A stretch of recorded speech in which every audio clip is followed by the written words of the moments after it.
Hello? Hello? Hello? Is this thing on?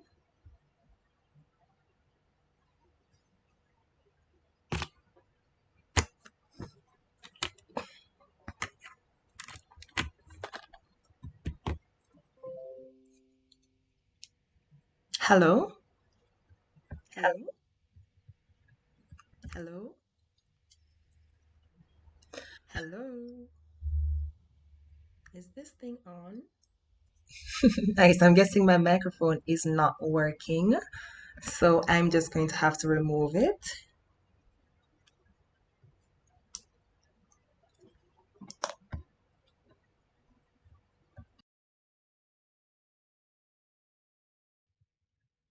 Hello? Hello? Is this thing on? Nice. I'm guessing my microphone is not working, so I'm just going to have to remove it.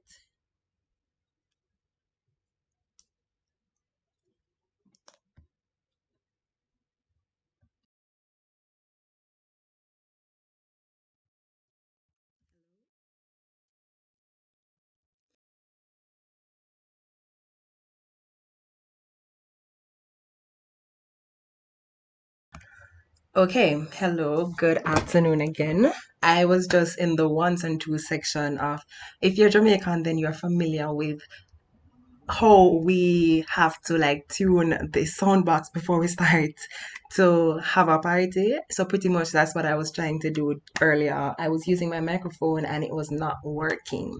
Anyways, hello to everyone who's here. My name is Raymoniya and I'm the host and creator of Wah Bada Raymoniya. Today, I am here to pretty much have a discussion with you guys about the value of having communities and creatives creating communities and how Wah Bada Raymoniya seeks to create pretty much a community for persons to feel comforted and have certain kinds of discussion. If you're new here, then I create what I consider social topics on social issues, and I pretty much try to have discussions that I personally believe are things that persons trivialize a lot of times, but I think are really important and need to be a part of the discourse. So those are the kinds of topics that I have. But before I begin, because if you guys are going to stay with me today, then you are going to be with me for quite some time because I should be here for about 40 to 60 minutes. I think this is a great time for me to say thank you to Catapult Arts, American Friends of Jamaica, and Kingston Creative. A big thank you to those guys because those guys provided support through a grants program that allows artists across the entire Caribbean region to gain access to monies that are pretty much really important because I think everyone is aware of the pandemic that is happening now, and a lot of persons have been affected by this pandemic. I'm pretty sure that a lot of persons who have been affected are persons who are also a part of the creative industry. And for Catapult to pretty much create an opportunity for all these people to gain access to monies that pretty much is really crucial, and for them to even showcase their talents to new persons across a wide scope of platforms and across the entire Caribbean is something that I think we all need to applaud. So again, thank you Catapult Arts, thank you American Friends of Jamaica, and thank you, Kingston Creatives, for creating this opportunity for me to showcase what I believe is a talent that I have. I think art is a really important feature. And if, well, you guys may hear a bit of noise in the background because if you are familiar with my podcast, then you know that I live in the ghetto. And so sometimes it gets really noisy. I try my best to create content at times when not a lot of persons are around, but sometimes that's pretty difficult to do. So I'm going to try my best to have this discussion and to navigate away from the noise, which is why I was trying to use my microphone, but unfortunately, which is something I think I need to discuss. Right, so earlier this week, I had my internet disconnected. And I was thinking about whether or not I should include this in the discussion. But then when I stopped and I thought about it, it's really important for us to like have these discussions. I think if anyone who is familiar with motivational Twitter, motivational Instagram, or any of those motivational platforms or areas of any platform that thrives on creating content that motivates, inverted comma, you'd understand how a lot of times we are bombarded with ideas of not sharing the challenges that we are having at particular junctions in our lives. And I think I usually classify these things as very toxic, positive content.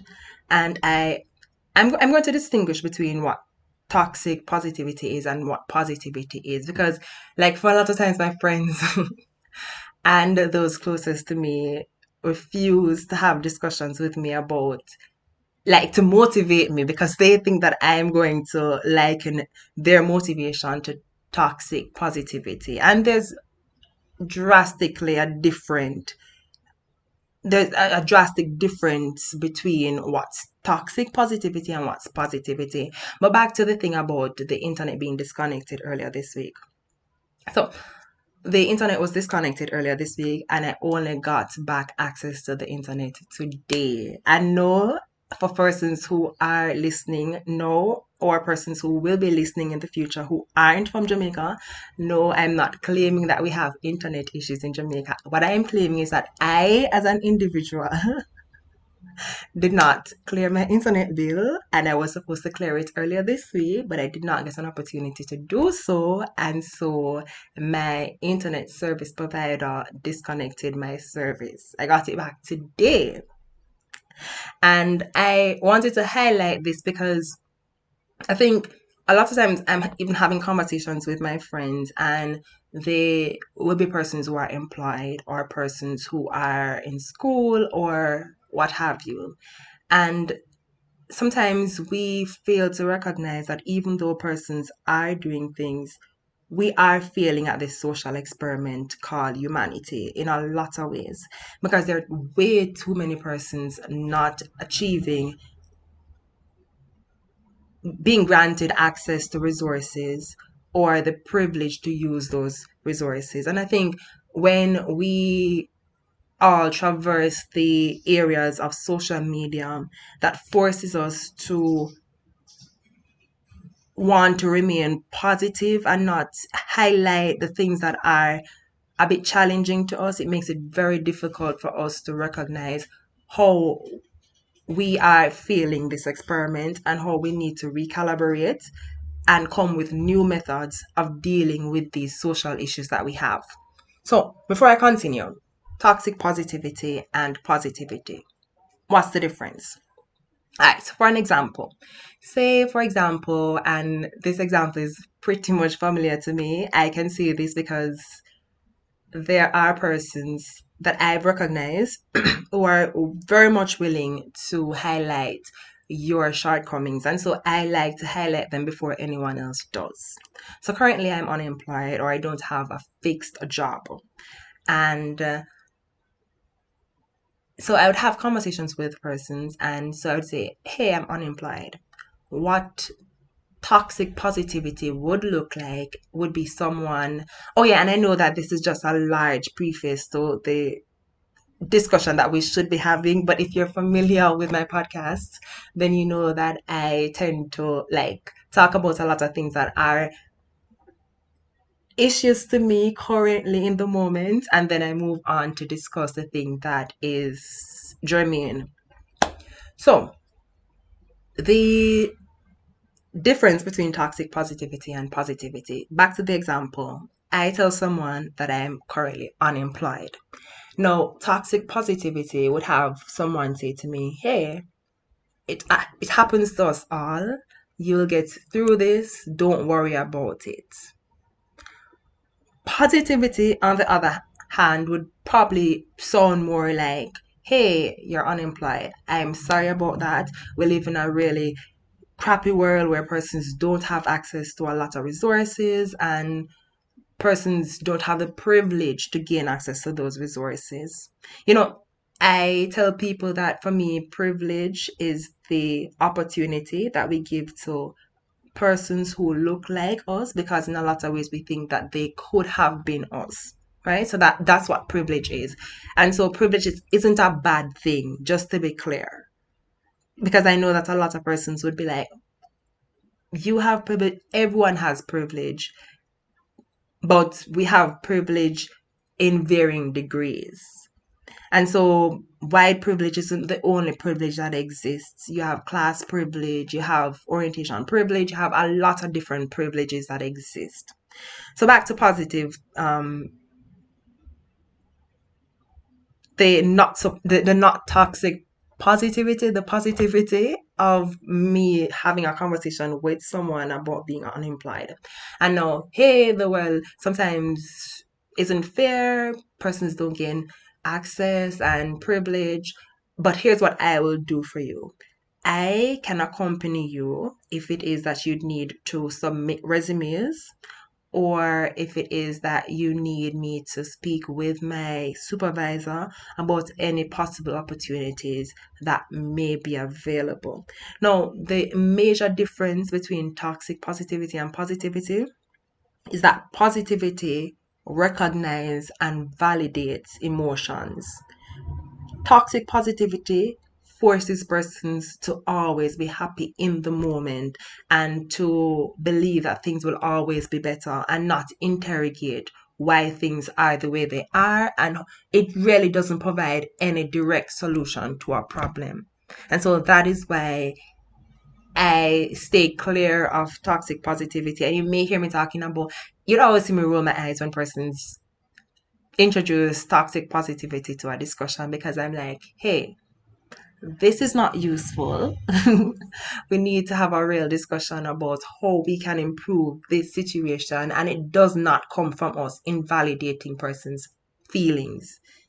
Like we have like an array of emotions, and I think it's always important for us to tap into every single aspect of us being emotional beings and recognize the value of being sad, being upset at situations when you need to be upset about them, because there are things that we really, really need to be upset about, and we cannot always be, hey, happy go lucky. I'm not sure if that's a Jamaican um proverb terminology or if it's more international, but happy go lucky pretty much, we are not supposed to always be happy in situations that cause for us to be upset, angry, and interrogate what really is happening and try to find solutions. Sorry. So I know that a lot of times, and I'm trying really hard not to do this in a very formal way, but I know that a lot of times persons expect posts to any program or anything that they are a part of to pretty much provide them with a bit of background. And sometimes we call it a bio. Interestingly enough, I have like major issues with bio, with like providing persons with a biography. And my issues stem mainly from one, the reason why I think bios were created and the purpose that they should serve. And two, I tend to have like major discomfort with words after a particular time. I'm going to like dissect what each means to me. So initially, so number one, with academia and why I believe bios were created.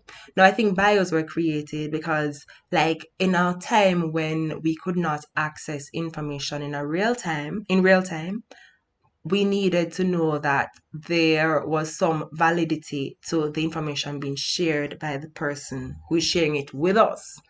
And now, in a time when information is pretty much right at our fingertips, I think biographies, especially in a academic setting, makes it difficult for persons to want to entertain fact checking, and that's like a major issue for me. Like, I found where a lot of times I'm having discussions with persons, and persons, and I'm not saying that this is a bad thing, using second hand information or secondary information. I'm not saying it's a bad thing, but I found that there are a lot of persons who really don't spend a lot of time investigating where information was derived from.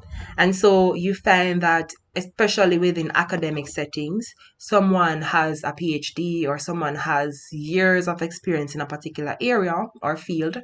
And so, because of this, we blindly subscribe to whatever it is that they say without doing our own investigation of what was said, and what does this mean for us, and what does this mean to the particular topic. And so I've always had this major issue with like giving a bio. I remember when I was accepted to this grant program, I was asked to do a bio, and initially I thought that Catapult and Kingston Creative would have had an issue with me not wanting to provide a bio.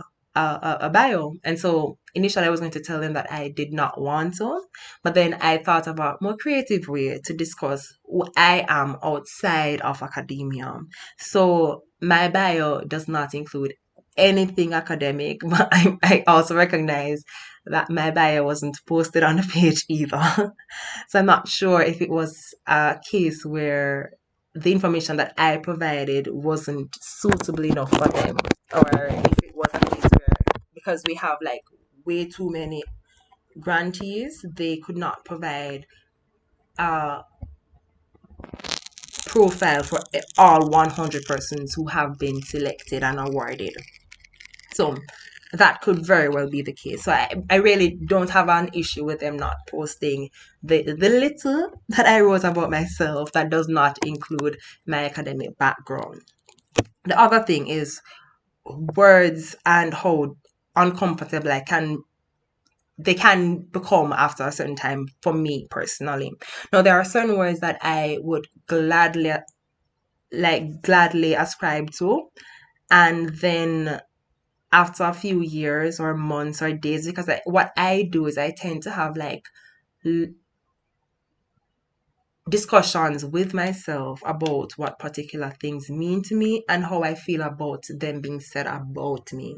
And so, like, for a very long time, I would use words like I'm an advocate, I'm a social justice warrior, and then after a time, they became words that I no longer wanted to be associated with. Not because I do not support particular things, but for example, with the term advocates and advocacy, I think personally that the groups that are usually focused on advocacy and activism tend to be groups that were created as a result of government and the business sector of our society not being able to cater to particular groups of people.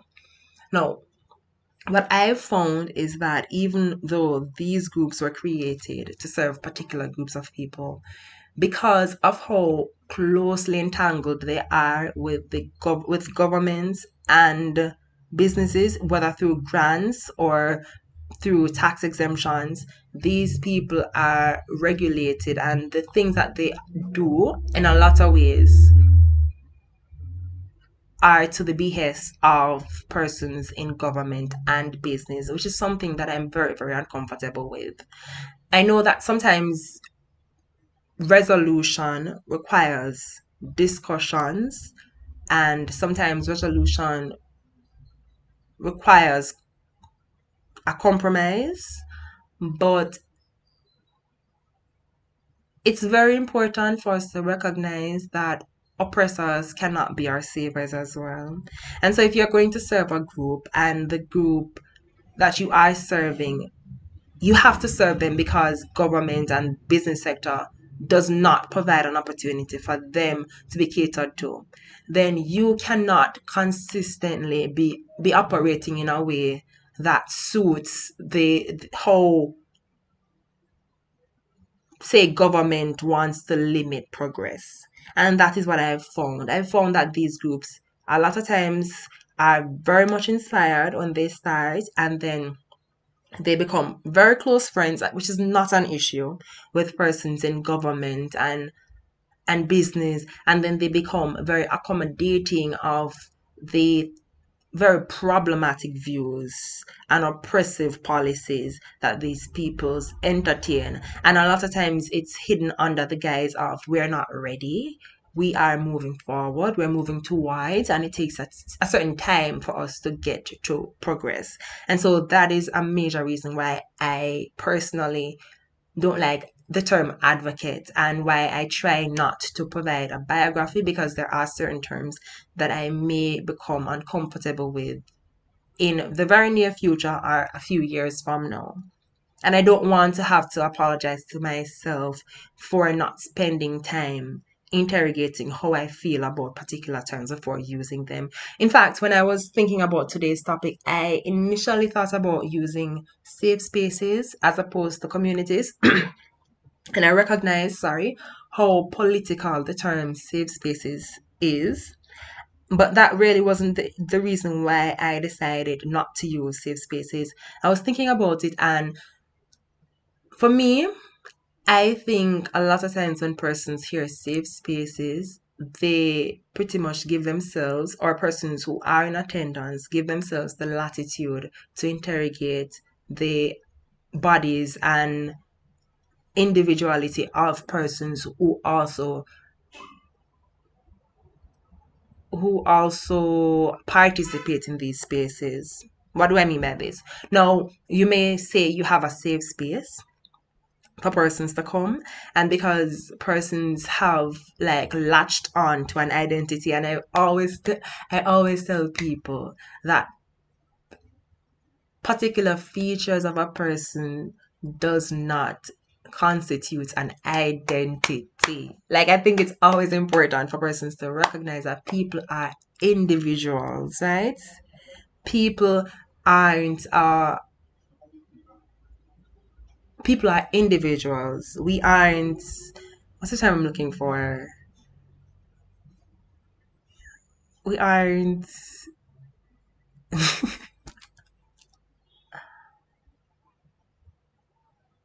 it's slipping me right now, but we are individuals.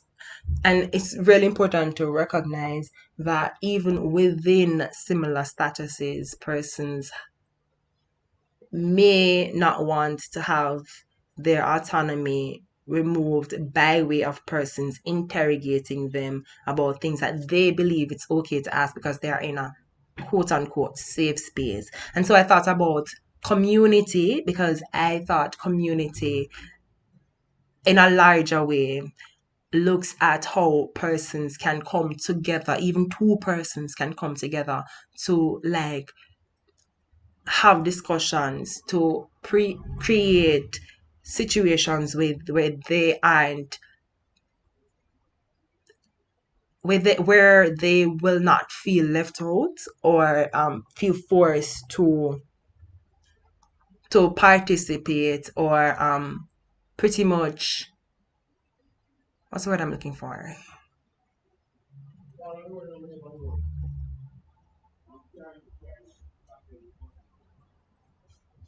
Pretty much operate to behest of others, right? And so I think that it's always important to recognize that even with communities, you still have like bad features and good features. And I think with safe spaces, in a lot of ways, it neglects to appreciate how in a lot of ways there are negatives associated with it. And so we don't have discussions about, hey, like, this is a safe space, but that does not mean that you are granted the opportunity to have discussions that you would have otherwise found problematic outside of this space.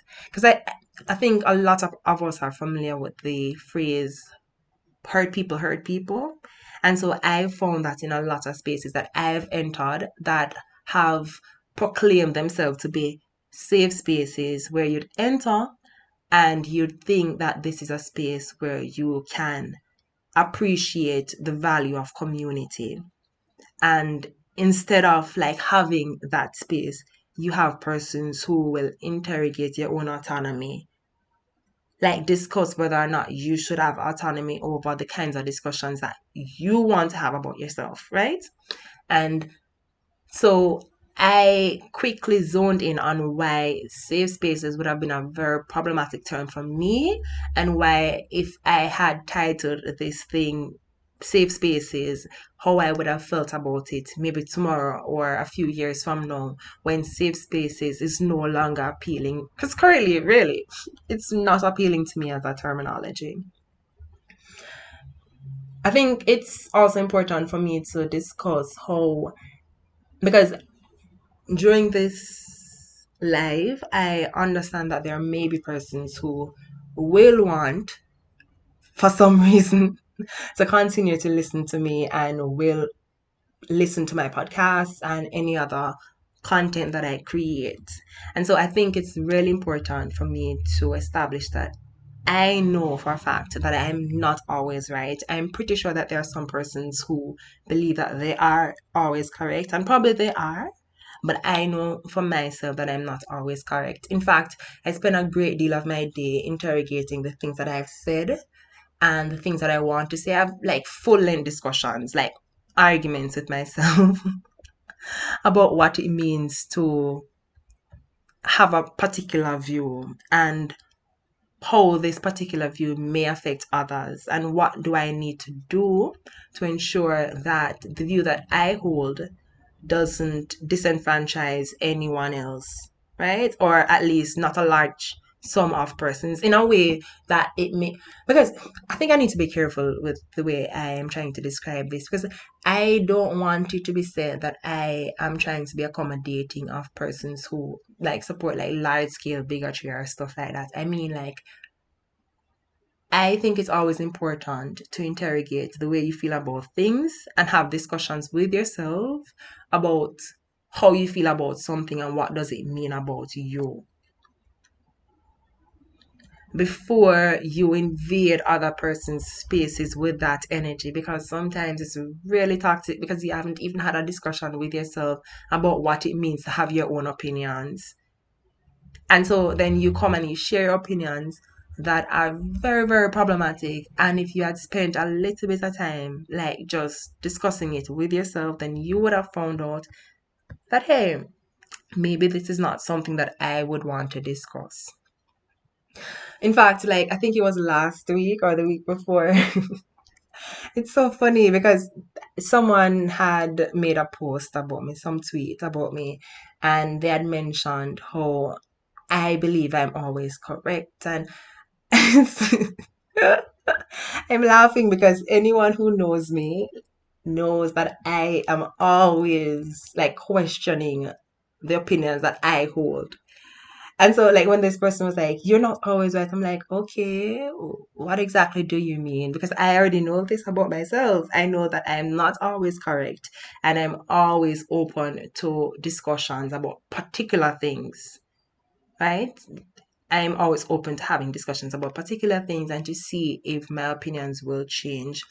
Without sounding too philosophical, I think our opinions are a accumulation of the various things we have read, the discussions we have had, and the experiences we have had. So our opinions aren't necessarily our own. And so whenever I am going to get an opinion, I have no issue with persons like discussing why they disagree with my opinion. And in fact, I hate having persons who want to be a part of the Amen choir. Like, I've never supported it before. I want independent thinkers who value what I have to say, not because what I have to say is true and absolute fact, but because they recognize that my opinion is valid, right? And then they should also be willing to share their opinions with me as well too, and very specific topics as well. Share their opinions with me as well, and then we can have a discussion. And I always appreciate persons who have discussions with me through the lens of research. And it's interesting because if anyone knows me, they know that I always have had an issue with academia, and it's not necessarily an issue with like learning, but my issue has always been with the structure of our educational institutions and what it means for us as a people. Like that's always been my issue. How we have forced persons to like absorb a lot of information and then just regurgitate it, and then we pretty much ascribe titles to them like you're really smart or you're talented, and then we award them with particular accreditations. And so that's always been my issue. I have always thought that our education system does not allow for us to develop our analytical skills through like observing problems, not from the most direct path, but from discussions that allow us to. All right, so the point I'm making is I've always had an issue because I have a science background, and I've always had an issue with how science has been taught in school. Now, for a long time, and I think we still do it, we treat science as if it is an absolute truth, and we don't treat science as an objective reality. And so what we have is like, for example, when we discovered that Pluto, or we recognize that Pluto was was never a planet. I remember the discussions that we were having were about how persons would no longer be able to name all the planets within our solar system because it'd be more difficult because we have decided that Pluto is no longer a planet. And so even though we had new information, data that suggests that Pluto is not a planet and it was never a planet, persons were comfortable with the idea of saying that Pluto was a planet just because this was something that they had learned earlier. Now, what objective reality or objective truths allow us to do is recognize that something is true only if the data suggests that it is true and not in an absolute way. So we recognize that, hey, Pluto is a planet. Fair enough.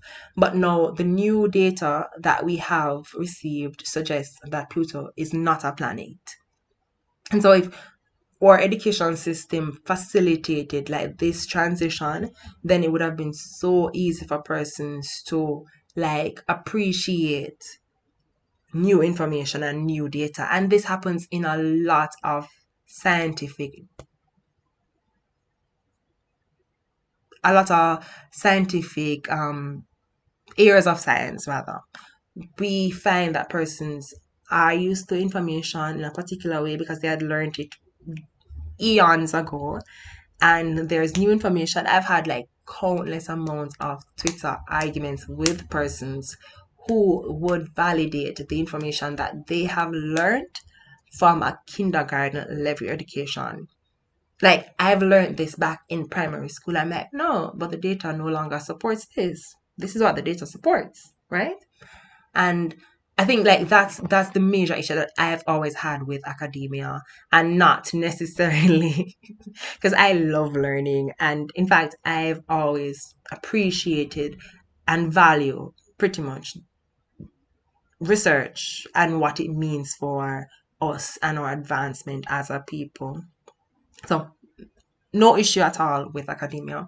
I also wanted to talk a little bit before I end this podcast because I am surprised that I'm able to speak for so long. I think I need to speak for maybe like an hour or 40 minutes thereabout. But I'm really surprised that I am able to speak for so long. I was so nervous like starting this live today. I was so nervous because I thought that I would not have had anything to say. I'm not sure if you all remember what's that thing in English called again? Summary writing. Like I was always good at that because I've never had like a lot to say about anything at all. I would always be able to like concisely put my ideas together and then just present it to you and I'm done.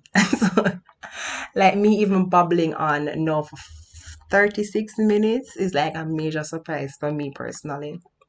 But let me just talk real quickly about some of the things that we have discussed already and maybe try to include some of the things that I would want to discuss in the future on the podcast. Like, right, so there's one thing that I've already highlighted that I would like to discuss. I'm not sure if I'd explicitly state that I would like to discuss it, but just in case I didn't, I have plans to discuss the challenges that I have with like a bio, sorry, and why I tend not to want to use them, and why whenever I'm like listening to a forum or any discussion and a bio is introduced, then I leave, either clock out mentally or just leave physically. So I would like to have a discussion around that, but things that we have already discussed. Now, a few weeks ago, I think the very first thing that I had discussed was with regards to NGOs and CSOs and how they are gatekeepers of progress and, well, progressive speech and progressive movements. I think I had pretty much highlighted a little bit about how I believe they are gatekeepers already in this life, discussing how they are pretty much operating in tandem with persons from government and persons from the business sector, and those persons tend not to cater to the communities that they are supposed to be serving. And so, like, I think I've highlighted that already. The other thing that I would like to highlight, and I'm going to use last week's example. Right, so back in, we had an election in Jamaica on September 3rd, I believe it was. And so there were a few debates that had happened. And for me personally, I've never liked debates.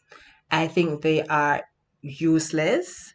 I think they provide an opportunity for persons to like one up another person without like really having the real discussions about what's happening and providing genuine solutions. Like everybody wants a aha moment in a debate. And so I've never appreciated debates. But I can see how some persons would value them because then they provide an opportunity for persons to like look over a person's manifesto and hold them to their words. Even though, like, for me, I don't know if there's any like real form of redress that we can gain from like persons in government making promises and not following through on them, because there's so many like covenants that protect governments from like providing particular services if it is that their economy does not provide sufficient funds for them to cater to those particular features of society. And so I personally have never really liked debate because there's no way for us to hold persons accountable for the things that they have said. Back to the story though. So there was an economic debate slated to happen, and so they had introduced the persons who would have hosted or be moderators for that debate. And so like I remember seeing the tweet and I had like posted a slew of questions that I wanted persons to ask. Because like I was asking about like why is it that we are able to have a shared system when it comes to paying or covering the expenses that JPS, that's the Jamaica Public Service, accrues, and yet we had to sell JPS to private entities. Like if that was an option, why didn't we have it as a public company owned and operated by our government, and then have the public cover the expenses? Right? So that was a question that I wanted to ask. I was also concerned about how we only use the US dollar as our legal tender for trade when we could be using the Chinese currency, because we work with a lot of Chinese companies, and we could have been using we could have had like a regional currency, not necessarily the one fixed local currency that we have. We could have two separate currencies, one that's fixed and one that is floating. So I was asking questions about those things, and a whole list of other questions, long list of questions that I'd asked. And I remember one of the moderators who I would have assumed would have seen the tweet, because I believe that if we are going to have a public discussion about the way forward for our country, and you are a moderator, then you'd be checking on social media to see what kinds of questions the people would want you to ask. And this particular moderator, well, both really, only focused on how we as a people would be able to cover a particular budget. And so the question was always, where's the money? So you have this policy, where's the money? You have that policy, where's the money? Where's the money? Where's the money?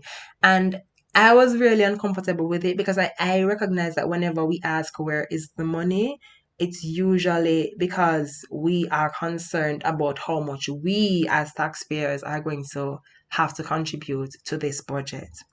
And so back to the whole social experiment and how it has been failing us and how it continues to fail us, rather. I was just looking at it and I was like, this is not something that we need to be discussing. Why are we consistently blaming poor people for being poor, when again we discuss the value of access to resources and the privilege to gain access to said resources, right? And so the moderator had made a tweet a few days after about how he grew up poor in this rural area of Jamaica, and how he's surprised that he's able to amass the kinds of things that he has amassed over his lifetime, when he was really poor in a poor community and he had nothing at all. And so I quote the tweet with, okay, so this was your reality, and yet the only question you could ask is, where is the money? My. I didn't realize that what I was doing back then in September was setting myself up for someone to remind everyone else that I am not formally employed and that I always think that I am correct. So there was this big discussion with someone that should be a part again of the CSO community. So again, members of CSO regulating progressive speech. And so they thought that I was being bitter towards someone who was just pretty much declaring how successful they have become after not being exposed to a lot of things and not gaining access to a lot of things. And I should be celebrating their win as well. Now, just to be clear, I'm very supportive of persons' rise to fame and success, but I'm very keen on persons who always want to highlight the rags to riches story, because in a lot of ways, the rags to riches story only allows us to identify that persons who aren't as successful as us could be successful if they tried a little harder. Back again to motivational Twitter. And this has always been an issue for me. Like, I hate when persons are forcing other people to, right. So just to be clear, it's totally fine for you to celebrate your accomplishments, but it should not be at the expense of muzzling the voices of those other persons who are oppressed. Because when we talk about how we have succeeded and how our rags to riches story can be emulated, what we do is we force other segments of society to not interrogate the ways in which a lot of other persons are failing So we don't have a real discussion about the ways in which we could improve the social landscape of our society, how we could improve the social situation of persons who are deeply affected by these very systemic, oppressive forms of social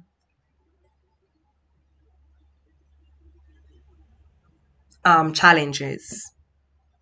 And so like that was the only challenge that I had. It was never with you celebrating your wins. Because I applaud everyone who's winning. I think we live in a society where everyone can win, but it doesn't benefit the oppressive class to have everyone winning. And so I really have no issue at all with everyone winning. I want us all to win. But in your bid to proclaim and celebrate your victories, you need to also recognize that while celebrating your victories, you may be muzzling the voices of those who aren't able to celebrate because they haven't been given the same access and privileges that have been afforded to you. The other thing that I had discussed on my podcast already is I had a discussion around how racist it is to love dogs, how racist it is for white people to love dogs. Now, mind you, in my podcast, I'd explained that black people cannot be racist, and I explained exactly why black people cannot be racist. And I also made it clear, at least I believe I had made it clear, that loving dogs or the love of dogs by white people isn't inherently racist. But there are questions that I think we need to ask about why is it that almost every black person that I know is afraid of dogs that aren't theirs, but white people are willing to pet other person's other person's dogs. Like, I think it's very important for us to have a discussion about whether or not this is inherently racist or it's because maybe white people just love dogs. Point blank. Maybe that's just it. Maybe that's just it. Full stop. But I still think it's very important for us to question whether or not any of this is linked to racism. And so that was a discussion that I had on my podcast. I'm planning on redoing that discussion because there were some other things that I wanted to discuss as well, which I did not discuss because I thought that the podcast would have been too long. And so I am planning on like redoing that, as well as I want to redo the CSO bits because I think there's a bit more that I would like to discuss as well. Read that topic. There are some other things that I know that I will be discussing too. I think let me see if I can share one more. Oh, right. So there's this other topic that I will be discussing about how classed black people may not necessarily be black people. And this comes pretty much from the realization that we really don't have a clear cut definition for whiteness. And so I don't know why we have a clear cut definition for blackness. Because we don't know what whiteness is. We only know that blackness is the opposite of whiteness. And so if we don't know what whiteness is, then clearly there isn't a clear definition of what blackness means. And the reason why I say black whiteness isn't associated with pigmentation is and more so class is because we recognize that there are groups that weren't granted access to whiteness until after like garnering some level of access and privilege. We talk about people like the Irish, we talk about like the Italians and the Spanish. They weren't a part of the white class until they gain access and privilege. And then what whiteness does is whiteness does not compete against other persons who have privilege. What they do is they extend an invitation to whiteness, and so then those persons are now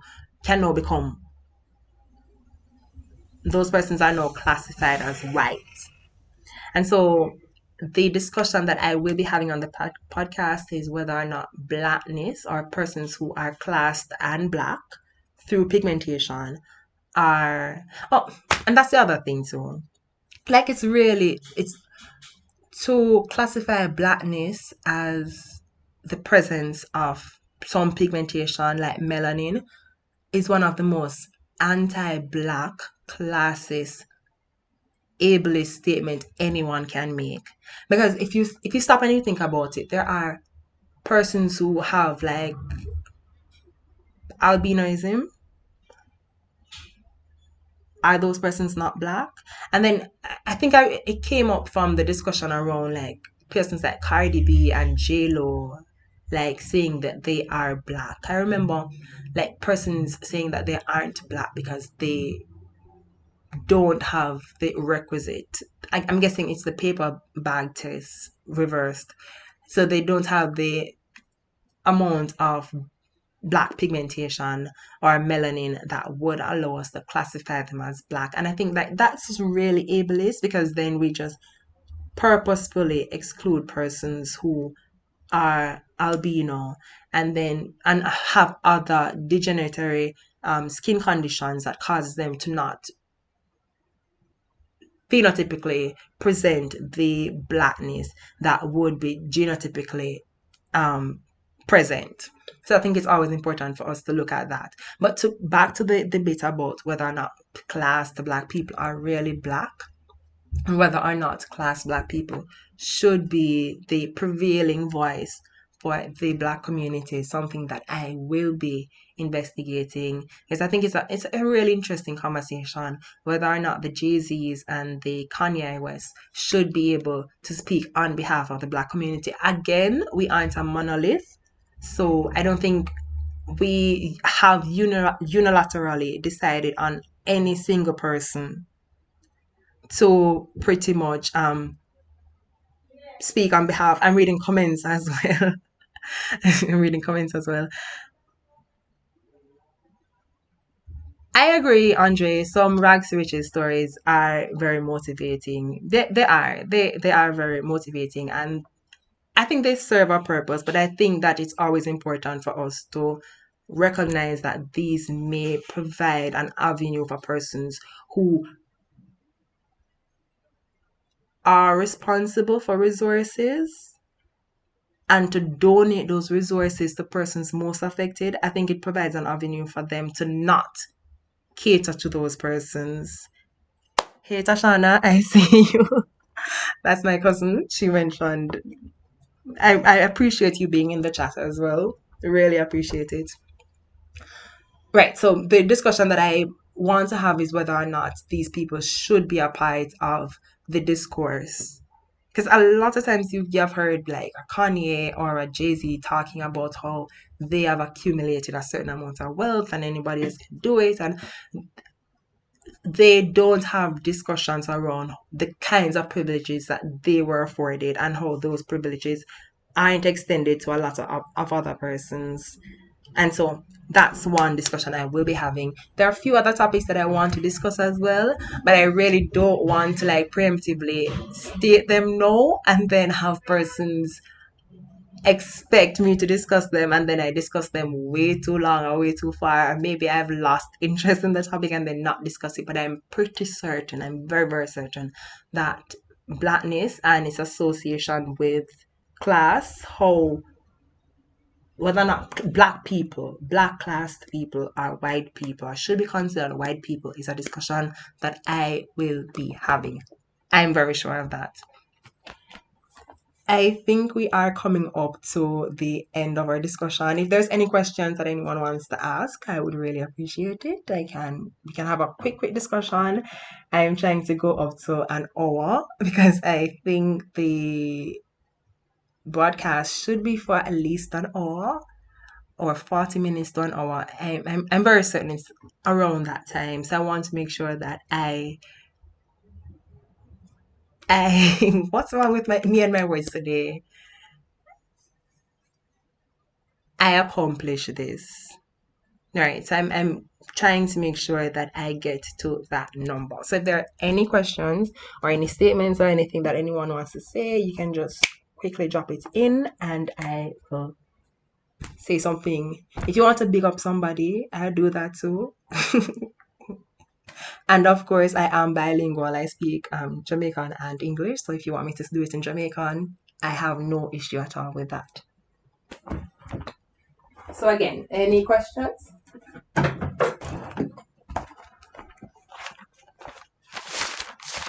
I don't.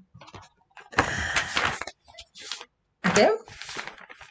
Right, so I don't think we're going to get any questions today, but let me just end then with ways to reach out to me if it is that you'd like to like participate in any of my discussions or to collaborate, whether it be through like collaborations or partnerships or sponsorships.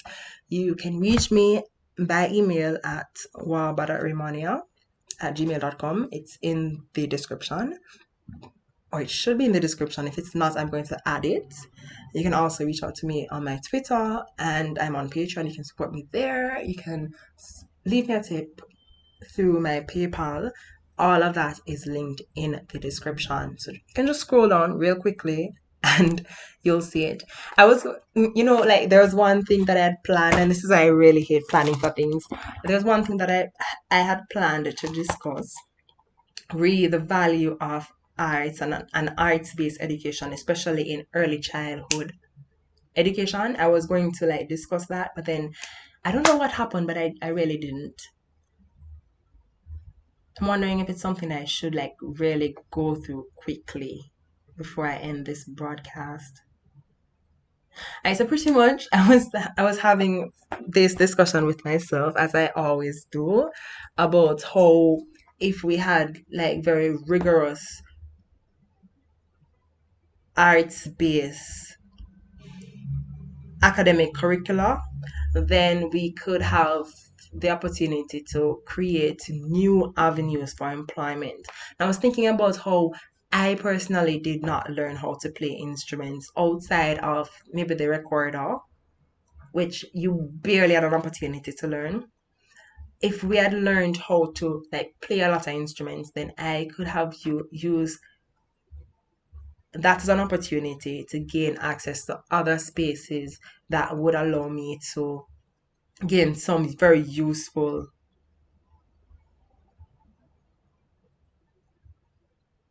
Oh, I'm still reading the comments. All right, so there's a question to differentiate between classism and racism among Black people. Okay, all right, good, good, good, good. Really like that. All right, so there's one thing that I've always said, and I think a lot of persons, especially within the inverted comma social justice, I don't have a problem with social justice um arena, have said oppression is not, there's no hierarchy of oppression. No oppression is ranked higher than any oppression. So classism is just as bad as racism. I think it's always important for us to make that distinction. My bad. I think it's always important for us to make that statement. No oppression is ranked higher than any oppression. And so a lot of times what we have found is that we have this major challenge to like provide people with an opportunity to get out of oppressive situations merely because we believe that there's some form of hierarchy with regards to oppression. So we like throw aside some forms of oppression and then we zone in on some other forms of oppression. And the reality is we all will not be free until everyone is free. And so, but to go back to classism and racism, I think I'd mentioned earlier that Black people, by virtue of them being Black, cannot be racist because um, racism is systemic, full stop. Like, whenever persons discuss with me about how racism is this and that plus, I'm like, no, no, no, no. Racism is systemic, full stop. People aren't upset with anyone because you dislike them merely because they're Black. People are upset with you because the laws don't like them, the system doesn't like them. So racism is very, very much systemic, and so Black people cannot actively participate in racism, but Black people can be hella prejudiced. And we are very, very, very, very, very prejudiced. And again, there's no hierarchy of oppression. So being prejudiced or racist are both bad and both detrimental to the movement of ending oppressive forms of pretty much anything, any oppressive form of anything, right? Classism, I'm not sure the question you're asking is how Black people navigate around each other with regards to class and how we navigate around each other with regards to race. I think that's the question. I think that's the question. And what I would double down and say then is not racism, but more colorism, classism and colorism. And I really appreciate this because I think it's a discussion that I should even have too. The difference between classism and colorism, and not in the not from the backdrop of them one being better than the other, but how what it means for persons when we're just trying to like navigate society in and we have to like contend with people being classist or people being racist or people being colorist. Like I think that's a very important discussion that we need to have. And I'm going to write it down. I'm going to have a discussion about that. I'm not going to discuss it in its entirety right now because I think there's so much to be said about that.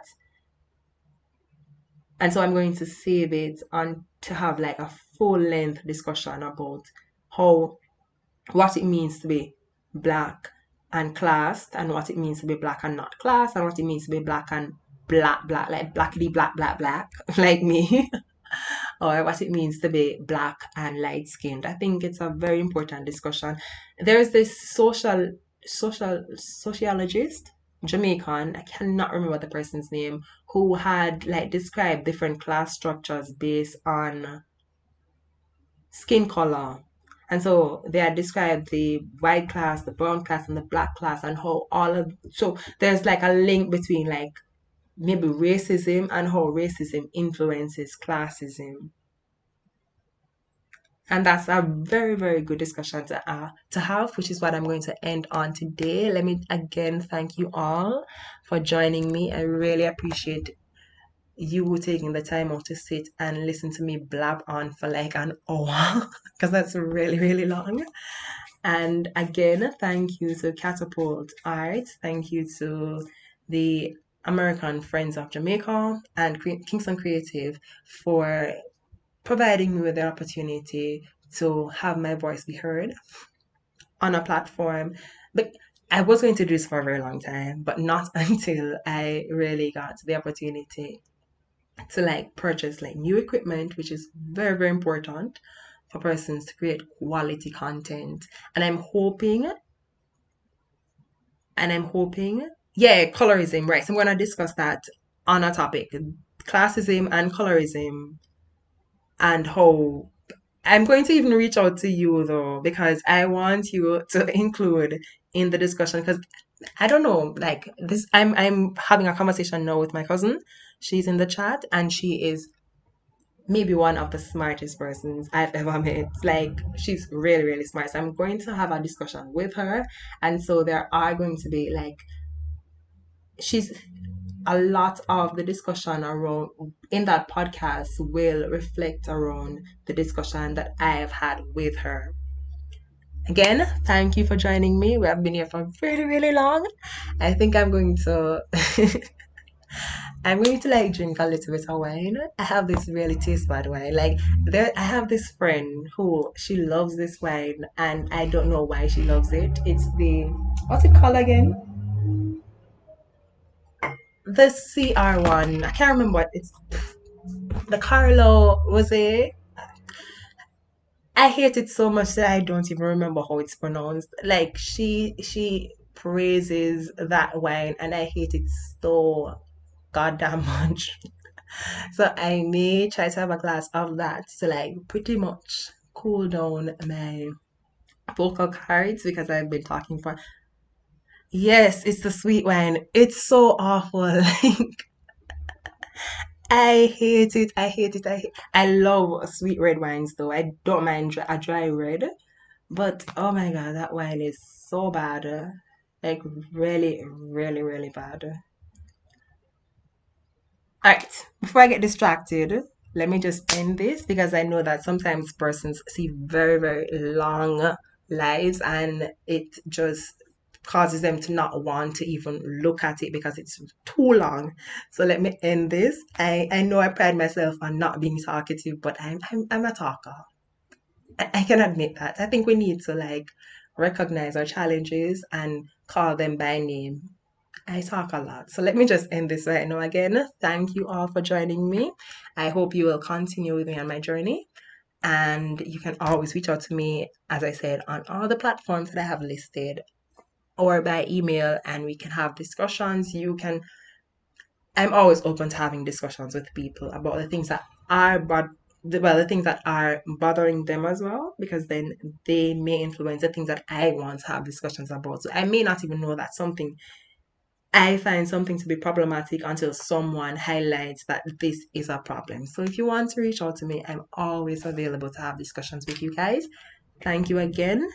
Thank you, thank you, thank you, thank you. I know I say thank you so much, but it's really just an interesting thing to like put yourself out there and then have persons sit back and want to like listen to you and participate. It's really something interesting. There's so much to do. A lot of us have very busy lives. A lot of us have a lot of things we can do, a lot of things we can watch, and a lot of people we can listen to are a lot more entertaining than I am. And for you to decide to sit back here with me is something that I am most definitely grateful for. Again,